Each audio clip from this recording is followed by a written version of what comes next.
નમસ્કાર વિદ્યાર્થી મિત્રો, નીલકંઠ વિદ્યાપીઠ પરિવાર વતી હું ઉમેશ વાળા આજના વિડિયો લેક્ચરમાં આપનું હાર્દિક સ્વાગત કરું છું. વિદ્યાર્થી મિત્રો, આપણે ધોરણ 9 સામાજિક વિજ્ઞાન વિષયનો અભ્યાસ કરીએ છીએ, જેની અંદર આપણે પ્રકરણ નંબર 14 ભારત સ્થાન ભૂસ્તરીય રચના અને ભૂપૃષ્ઠ તેના વિશે વાત કરતા હતા. અગાઉના વિડિયો લેક્ચરની અંદર વિદ્યાર્થી મિત્રો આપણે ભારતના ભૂપૃષ્ઠ વિશે વાત કરી, જેમાં એના 5 પ્રાકૃતિક વિભાગો પડે છે.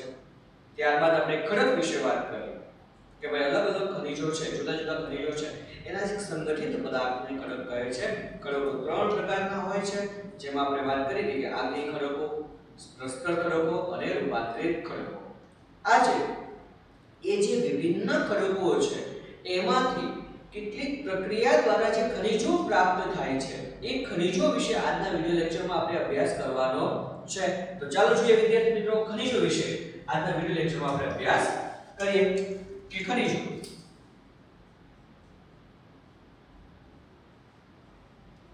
તો સૌપ્રથમ એક પ્રશ્ન થાય આપણા મગજમાં, ખનિજ એટલે શું? ખનિજ કોને કહેવાય?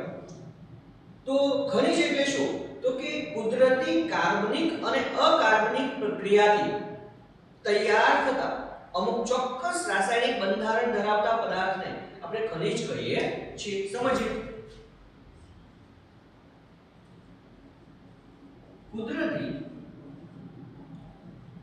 કાર્બનિક કે અકાર્બનિક ક્રિયાથી તૈયાર થતા અમુક ચોક્કસ રાસાયણિક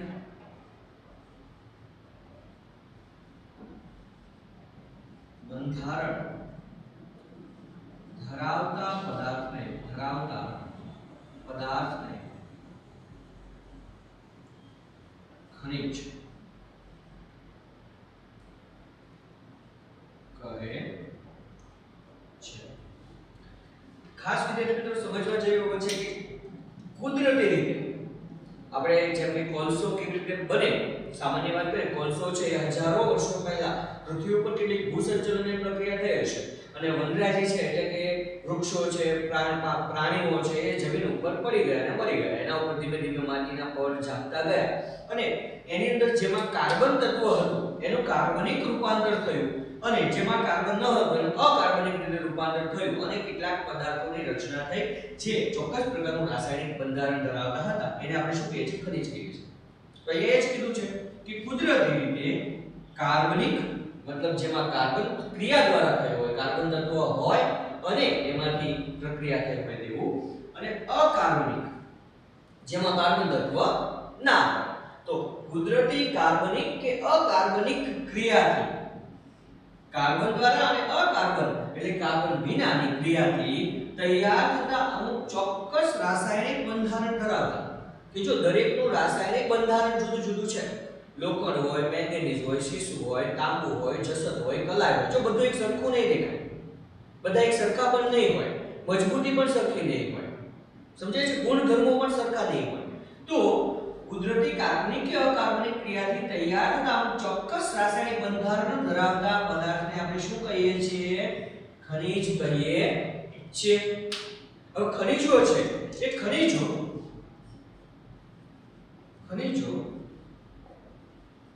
પૃથ્વીની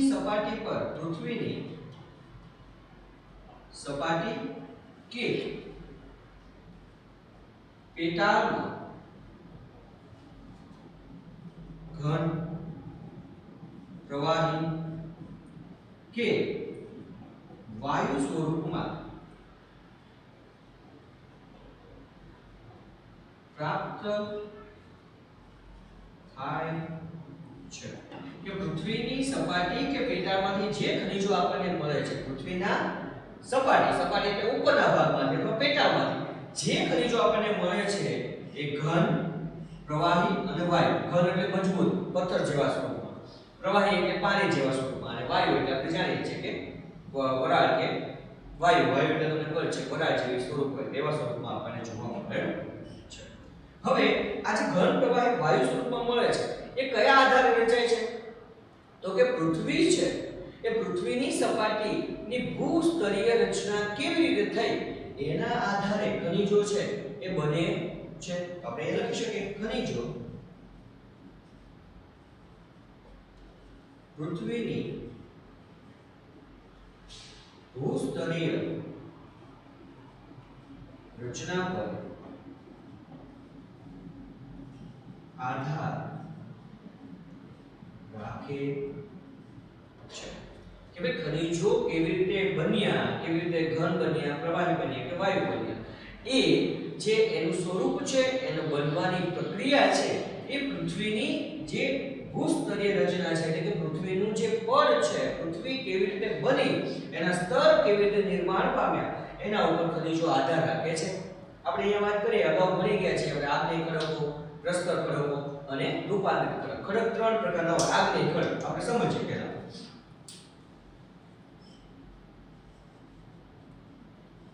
આગ્નેય ખડકો જેમ કે પૃથ્વીની સપાટી પર ભણી ગયા કે પૃથ્વીના પેટાળમાં જે ગરમી રહેલી છે, મેઘમાં રહેલો છે, એ ઠંડો પડતા જે ખડક રચાય, મતલબ આ ખડક રચાવા પાછળ જો ભૂસ્તરીય રચના છે કે મેઘમાં ઠંડો પડ્યો એટલે આગ્નેય ખડકો રચાય. તો આ આગ્નેય ખડકોમાંથી કેવી કેવી ખનિજો મળશે? તો કે આગ્નેય ખડકોમાંથી લોખંડ, તાંબુ, સોનું અને ચાંદી વગેરે ખનિજો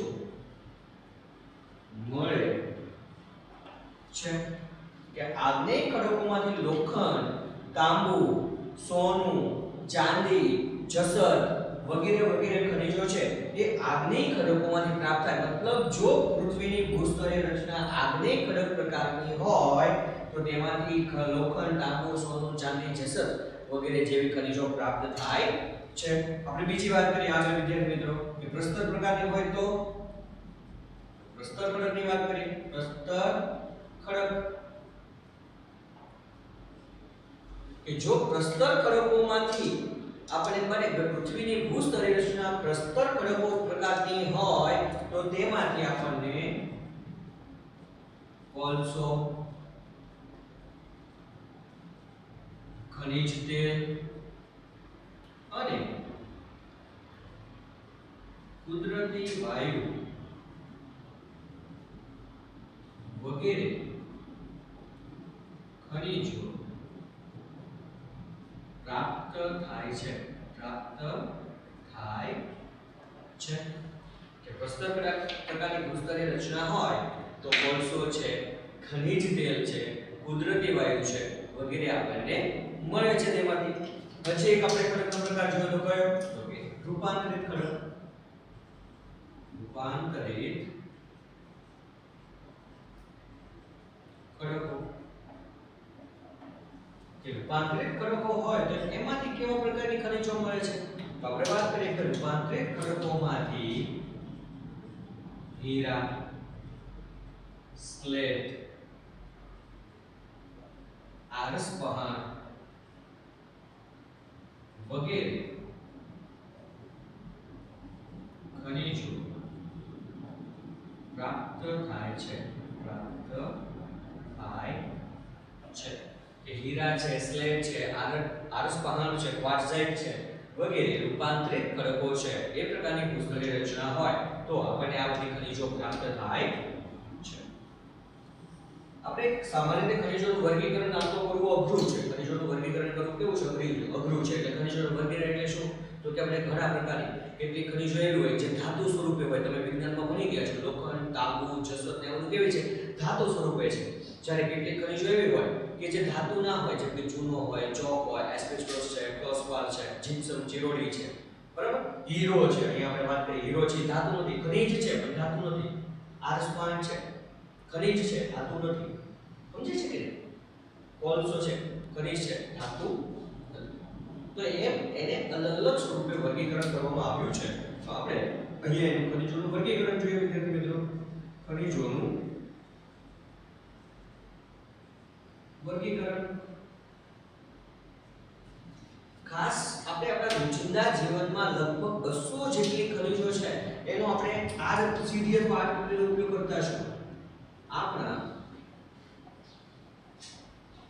રોજિંદા જીવનમાં લગભગ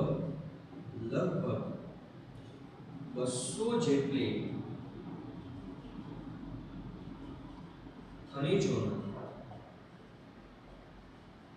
સીધો કે આડકતરી રીતે આપણે ઉપયોગ કરીએ છીએ. એક ખાસ સમજવા જેવી બાબત વિદ્યાર્થી મિત્રો, આપણે રોજે રોજ કેટલી ખનિજોનો ઉપયોગ કરીએ છીએ. અંદાજિત લગભગ 200 જેટલી ખનિજો એવી છે કે જેનો આપણે આપણા રોજિંદા જીવનમાં ઉપયોગ કરીએ છીએ. જેમ કે તમને ખબર છે કે આપણી બારી અથવા બારણા છે, ખુરશી છે, ટેબલ છે, લોખંડમાંથી બન્યું હોય. આપણે વાસણ છે, સ્ટીલના હોય, એલ્યુમિનિયમના હોય. ઘણાની ઘરે જૂના વાસણ હોય તો તાંબામાંથી પણ બનેલા હોય છે, પિત્તળના પણ હોય છે.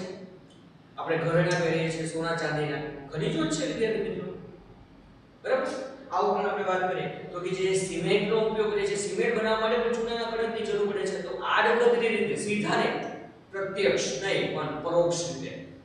જેમ કે આપણે લાઈટ છે, આ લાઈટનો ઉપયોગ કરીએ છીએ તો લાઈટનો ઉપયોગ કરવા માટે શું કરીએ તો કે સાહેબ એમાં તાર જોઈએ, વીજળી જોઈએ. તો વીજળી માટે જે તાર આવે એમાં તાંબાના અને એલ્યુમિનિયમના તાર આવે વિદ્યાર્થી મિત્રો. તો એ પણ શું છે, ખનિજો છે.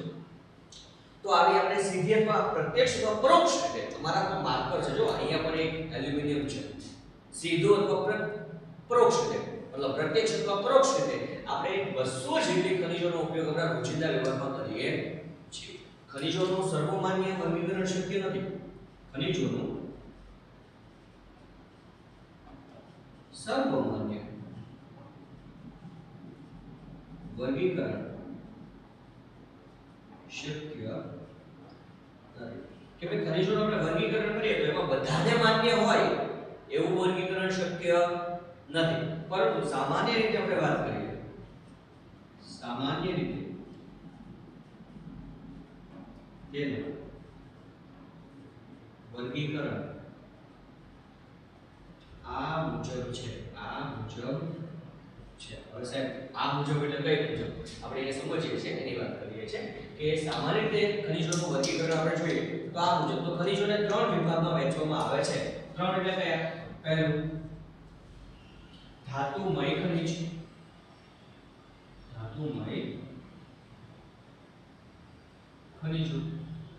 મેં તમને મને કીધું ખનિજો છે જુદા જુદા સ્વરૂપમાં મળે. કેટલીક ધાતુ સ્વરૂપે હોય છે. ધાતુ સ્વરૂપે હોય એને કહેવાય ધાતુમય ખનિજ. જે ધાતુ સ્વરૂપે નથી તો એને અધાતુમય ખનિજ. અને કેટલીક ખનિજો એવી છે કે જે ઊર્જા મેળવવા માટે ઉપયોગમાં લેવામાં આવે છે, એટલે કે સંચાલન શક્તિની ખનિજો. તો એના આધારે ખનિજોને આપણે કહીએ કે 3 વિભાગમાં વહેંચી શકાય. 1 ધાતુમય ખનિજો, 2 અધાતુમય ખનિજો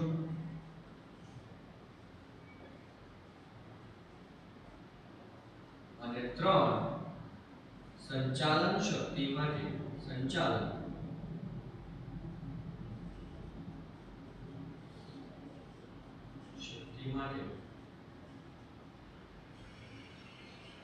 ઉપયોગમાં લેવાતા ખનિજો.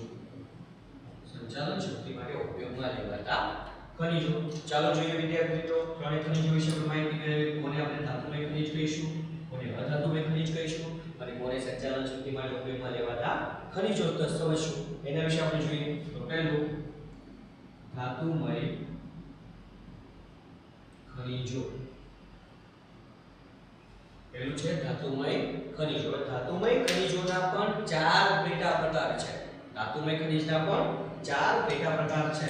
એમાં પહેલો પેટા પ્રકાર મતલબ કિંમતી ધાતુમય ખનિજો. ધાતુમય જે ખનિજો છે ને એમાં 4 છે. કારણ કે ઘણી બધી ખનિજો એવી છે જે કિંમતમાં વધારે હોય, ઘણી વજનમાં હલકી હોય, ઘણાનો આપણે સામાન્ય ઉપયોગ કરતા હોય, ઘણા મિશ્ર સ્વરૂપે વપરાય. એમ ધાતુમય ખનિજો 4 પ્રકારની છે. જેમાં આપણે વાત કરીએ કે પહેલી કિંમતી ધાતુમય ખનિજો જેમાં આપણે વાત કરીએ સોનું, ચાંદી,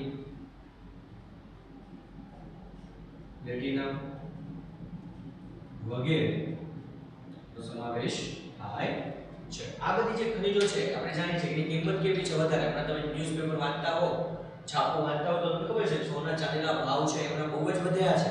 હમણાં થોડા સમયથી ઘટી રહ્યા છે, પણ આપણે જાણીએ છીએ સોનું, ચાંદી અને પ્લેટિનમ છે આ ધાતુઓ કિંમતમાં કેવી છે વધારે ભારે છે, એટલા માટે એને કિંમતી ધાતુમય ખનિજો કહેવાય છે. બીજું જોઈએ આપણે વિદ્યાર્થી મિત્રો તો કે હલકી ધાતુમય ખનિજો. હલકી ધાતુમય ખનિજો કે જે વજનમાં કેવી છે હલકી છે. વજનમાં કેવી છે હલકી. તો એમાં આપણે ખાસ વાત કરીએ તો કે મેગ્નેશિયમ છે, બોક્સાઇટ છે, ટિટાનિયમ છે વગેરે. તો આપણે એમાં જોઈએ મેગ્નેશિયમ,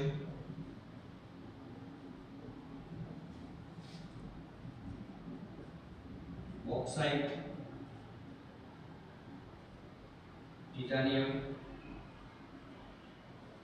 વગેરે હલકી ધાતુમય ખનિજો છે. વગેરે હલકી ધાતુમય ખનિજો છે.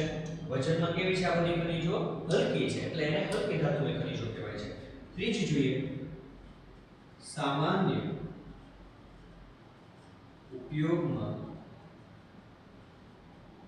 લેવાતા ધાતુમય ખનિજો. સામાન્ય ઉપયોગમાં લેવાતા ધાતુમય ખનિજો કે જેનો આપણે સામાન્ય જનજીવનમાં ઉપયોગ કરીએ છીએ. હાવ સામાન્ય જેમ કે આપણે વાત કરીએ તો કે લોખંડ, તાંબુ, જસત, નિકલ, કલાઈ, સીસુ વગેરે ખનિજો કેવી છે સામાન્ય ઉપયોગમાં લેવાતી ખનિજો છે. કે આ જે લોખંડ છે, તાંબુ, જસત, નિકલ, કલાઈ, સીસુ અને આપણા રોજિંદા જીવનમાં આપણે સામાન્યપણે ઉપયોગમાં લેતા હોઈએ જ છીએ. એના પછી આપણે જોઈએ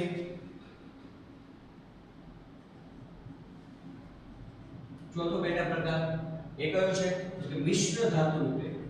મિશ્ર રૂપે વપરાતા ધાતુમય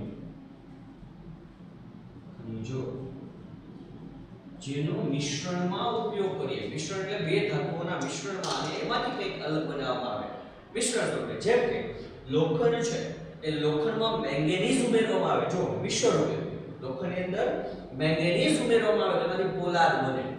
શું બને? પોલાદ. તાંબુ તો એની અંદર જસત ઉમેરવાથી પિત્તળ બને અને તાંબાની અંદર કલાઈ ઉમેરવાથી કાંસુ બને. સમજાય છે કે નહીં? જેનો મિશ્રણ તરીકે ઉપયોગમાં થતો હોય છે તેવી. તો તેમાં આપણે વાત કરીએ તો કે ક્રોમિયમ,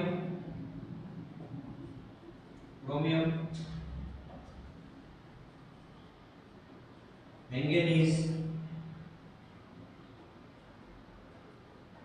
ટંગસ્ટન, વેનેડિયમ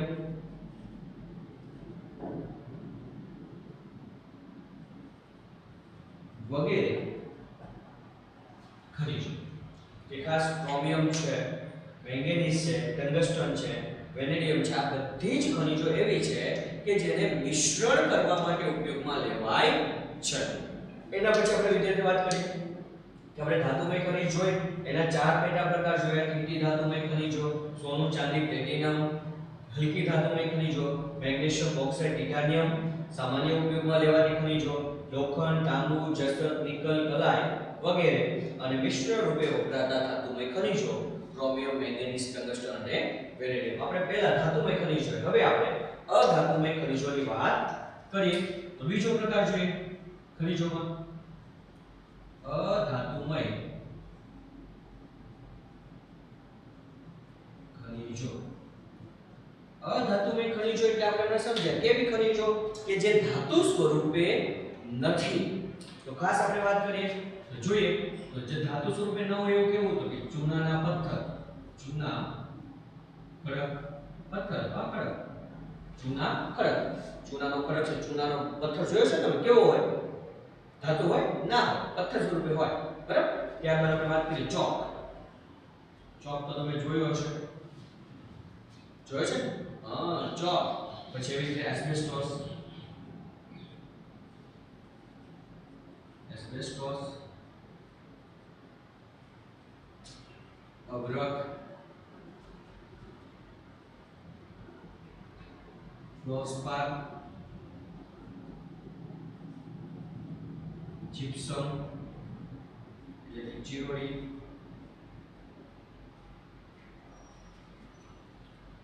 હીરા,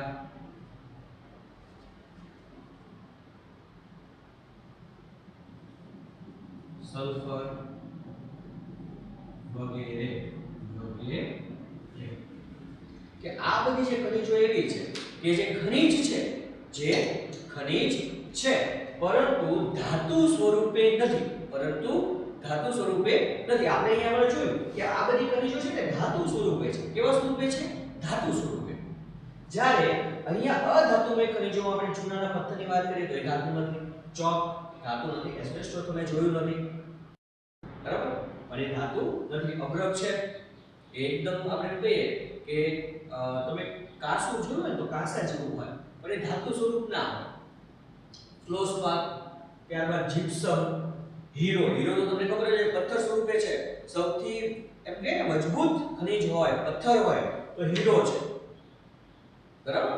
અને ત્યારબાદ સલ્ફર. આ બધી જ ખનિજો એવી છે કે જે ધાતુ સ્વરૂપ ધરાવતી નથી, એટલે અધાતુમય ખનિજો તરીકે ઓળખાય છે. એના પછી વાત કરીએ વિદ્યાર્થી મિત્રો ત્રીજું કયું હતું તો કે સંચાલન શક્તિના, સંચાલન શક્તિમાં ઉપયોગમાં લેવાતા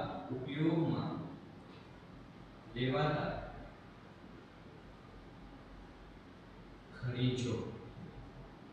એ સંચાલન શક્તિમાં અથવા સંચાલન શક્તિમાં ખાસ આપણે કહીએ ઊર્જા મેળવવા માટે. સંચાલન શક્તિ એટલે ઊર્જા મેળવવા માટે જે ઉપયોગમાં લેવાય છે તેવી ખનિજો. તો આપણે જાણીએ છીએ કઈ કઈ ખનિજોમાંથી ઊર્જા પ્રાપ્ત થાય છે તો કે કોલસો છે, એમાંથી ઊર્જા મળે. ખ્યાલ છે વિદ્યાર્થી મિત્રો? સૌપ્રથમ કોલસાની રેલવે, જ્યારે રેલવેની શોધ થઈ ત્યારે કોલસામાંથી ઊર્જા મેળવીને એન્જિન ચાલતું હતું, વરાળ એન્જિન, બરાબર? તો કોલસો છે એમાંથી ઊર્જા મેળવે. પછી કોલસામાંથી આપણે જાણીએ વિદ્યુત પણ મેળવવામાં આવતું હતું, ઊર્જા પ્રાપ્ત થઈ. તો કોલસો પછી શોધ થઈ, ત્યારબાદ ખનિજ તેલ, પેટ્રોલ, ડીઝલ, જેનાથી આપણી ગાડીઓ ચાલે છે, ઊર્જા પ્રાપ્ત કરે છે, ખનિજ તેલ, કુદરતી વાયુ, સીએનજી ગેસ. ખ્યાલ છે? કુદરતી વાયુ, સીએનજી, એલપીજી, બરાબર? કુદરતી વાયુ પણ છે, એ પણ ઊર્જા આપે છે. ઉદાહરણ તરીકે તમને ઘરની અંદર રાંધણ ગેસ છે, તમને ખબર જ છે કે જેમાંથી ઊર્જા પ્રાપ્ત થાય છે. ત્યારબાદ આપણે વાત કરીએ તો યુરેનિયમ, યુરેનિયમ અણુ અને થોરિયમ વગેરે સંચાલન શક્તિ માટે ઉપયોગમાં લેવાતી ખનિજો છે. આ બધા જ કોલસો, ખનિજ તેલ, કુદરતી વાયુ, યુરેનિયમ, થોરિયમ, આ બંને જે અણુઓ છે તેમાંથી પણ આજે આપણે જાણીએ છીએ સૌપ્રથમ માનવી જ્યારે શોધ કરી કોલસામાંથી આપણે વિદ્યુત મેળવતા, પછી ખનિજ તેલનો ઉપયોગ થયો, કુદરતી વાયુનો, આજે યુરેનિયમ અને થોરિયમ નો ઉપયોગ, અને આજે તો કેટલા ઊર્જાના બિન પરંપરાગત સંસાધનો જેમ કે સૌર ઊર્જા, પવન ઊર્જા, જળ ઊર્જામાંથી પણ ઊર્જા મેળવવામાં આવે છે.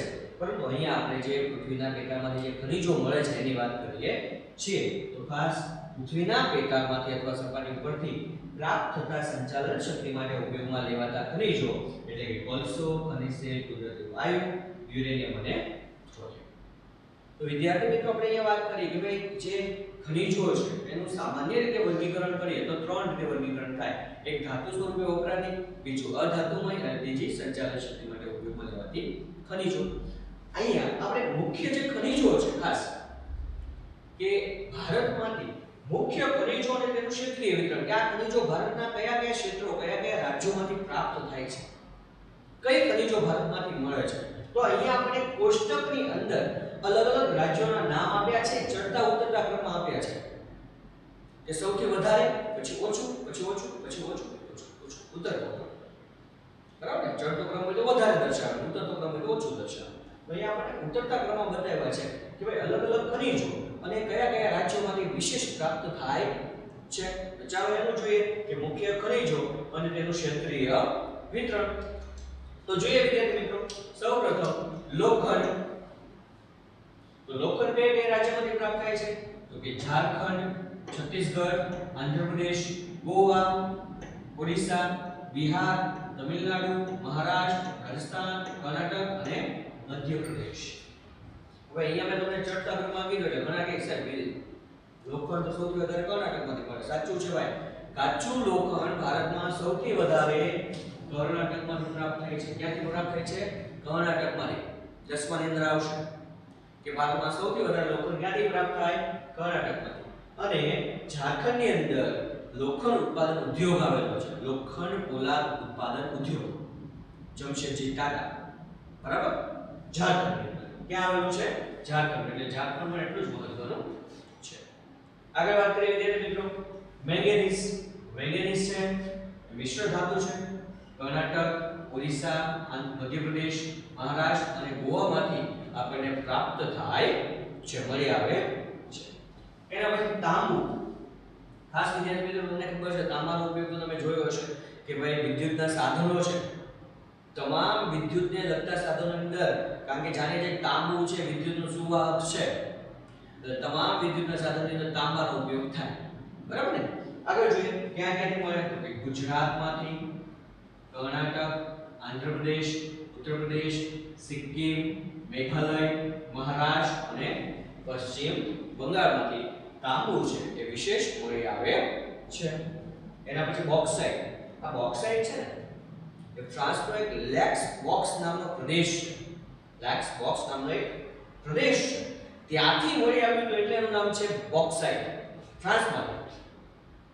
અને એલ્યુમિનિયમની કાચી ધાતુ છે. જેની એલ્યુમિનિયમ છે ને એની કાચી ધાતુ. કાચી ધાતુ એટલે ખબર ને જેમાંથી એલ્યુમિનિયમ બનાવવામાં આવે છે એમાંથી બોક્સાઇટમાંથી. એલ્યુમિનિયમની બોક્સાઇટ છે, કાચી ધાતુ છે. તો ખાસ ક્યાંથી મળે છે?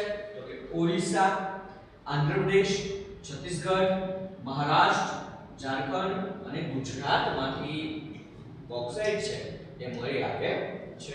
એના પછી સીસુ. સીસુનું બીજું નામ છે ગેલેના. સીસુનું બીજું નામ શું છે? ગેલેના. જેમ એલ્યુમિનિયમની કાચી ધાતુ, એલ્યુમિનિયમ કહો તોય ચાલે, અને સીસાનું બીજું નામ છે ગેલેના.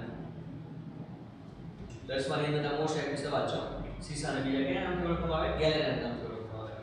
તો સીસુ છે એ રાજસ્થાન, આંધ્રપ્રદેશ, તમિલનાડુ, પશ્ચિમ બંગાળ, મધ્યપ્રદેશ, ઉત્તર પ્રદેશ, ઓરિસ્સા, મહારાષ્ટ્ર, મેઘાલય, સિક્કિમ અને ગુજરાત. મતલબ સીસુ છે એનું ઉત્પાદન ભારતમાં વિશેષ થાય છે, ભારતમાંથી વધારે મળી આવે છે, પરંતુ આપણી જે જરૂરિયાત છે એ જરૂરિયાત પૂરી થતી નથી, તેથી આપણે એને બહારથી આયાત કરવું પડે છે.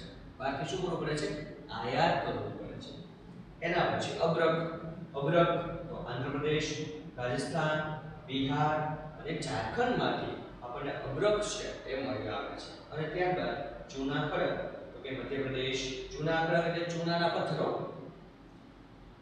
મધ્યપ્રદેશ, છત્તીસગઢ, આંધ્રપ્રદેશ, રાજસ્થાન, ગુજરાત, કર્ણાટક અને હિમાચલ પ્રદેશ, આ વગેરે વિસ્તારોમાંથી. એમાં ગુજરાતની અંદર વાત કરીએ તો ભાવનગર, અમરેલી છે, ત્યારબાદ આપણે કહીએ કે સુરત છે, ભરૂચ છે, ખંભાત છે, આ બધા વિસ્તારોમાંથી ચૂનાના પથ્થર મળી આવે છે. એમાં જામનગરની વાત કરીએ તો જામનગરમાંથી જે ચૂનાના ખડક મળી આવે છે, જામનગરમાંથી જે ચૂનાના ખડક મળી આવે છે એમાં 97% ચૂનાનો પથ્થર હોય છે. કેટલો? 97%. સાહેબ ચૂનાના ખડકમાં ચૂનો જોઈએ એવું ના હોય, એની અંદર મિશ્રણ હોય. શું હોય? એની અંદર અન્ય દ્રવ્યો પણ મિશ્રિત હોય.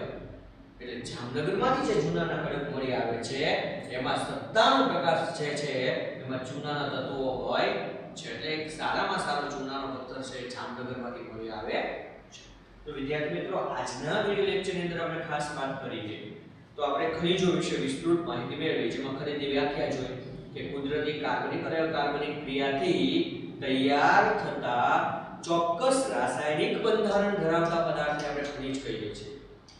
આ ઉપરાંત ખનિજો ઘન પ્રવાહીના વાયુ સ્વરૂપે હોય છે, એના પ્રકારની પણ સમજૂતી મેળવી. સામાન્ય તેનું વર્ગીકરણ 3 સ્વરૂપે કર્યું. કયા 3? ધાતુમય ખનિજ, અધાતુમય ખનિજ અને સંચાલન શક્તિ માટે ઉપયોગમાં લેવાતા ખનિજો. હવે આના પછીનો જે વિડિયો લેક્ચર્સ છે એમાં આપણી જે જમીન છે એ જમીનનું નિર્માણ કેવી રીતે થયું, એ જમીન કેવી રીતે નિર્માણ પામી, જમીનના પ્રકાર કેટલા છે, શેના આધારે એના પ્રકાર પડે છે, એના વિશે આપણે વાત કરવાના છીએ. તો દર વખતે એક સૂચના આપું છું એ મુજબ વિડિયો લેક્ચર જોયા બાદ પાઠ્યપુસ્તકની અંદર અચૂક નજર ફેરવવી, વાંચી લેવું, જેથી કરીને કોઈ પ્રશ્ન હોય, કંઈ ન સમજાવ્યું હોય, ન સમજાવવું હોય તો એ તરત જ તમે પ્રશ્ન પૂછી શકો. ધન્યવાદ.